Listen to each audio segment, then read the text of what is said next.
కర్రెగుట్టలపై 11వ రోజు ఆపరేషన్ కొనసాగుతోంది. 2 గుట్టలను బలగాలు స్వాధీనం చేసుకున్నాయి. ఇంకా పదుల సంఖ్యలో కొండలు, సొరంగాలు ఉన్నాయి. కూంబింగ్కు అనుకూలంగా లేకపోవడంతో జవాన్లకు పెను సవాల్గా ఆపరేషన్ మారింది.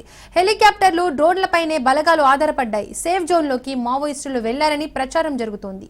హెలికాప్టర్ల నుంచి ఫ్లాష్ బాంబులతో బలగాలు దాడి చేస్తున్నాయి.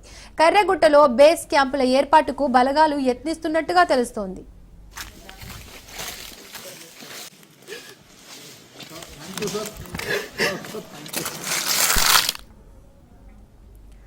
కర్రెగుట్టలపై 11వ రోజు ఆపరేషన్ కొనసాగుతోంది. 2 గుట్టలను బలగాలు స్వాధీనం చేసుకున్నాయి. ఇంకా పదుల సంఖ్యలో కొండలు, సొరంగాలు ఉన్నాయి. కూంబింగ్కు అనుకూలంగా లేకపోవడంతో జవాన్లకు పెను సవాల్గా ఆపరేషన్ మారింది. హెలికాప్టర్లు, డ్రోన్లపైనే బలగాలు ఆధారపడ్డాయి. సేఫ్ జోన్లోకి మావోయిస్టులు వెళ్లారని ప్రచారం జరుగుతోంది. హెలికాప్టర్ల నుంచి ఫ్లాష్ బాంబులతో బలగాలు దాడి చేస్తున్నాయి. కర్రెగుట్టలో బేస్ క్యాంపుల ఏర్పాటుకు బలగాలు యత్నిస్తున్నట్లుగా తెలుస్తోంది.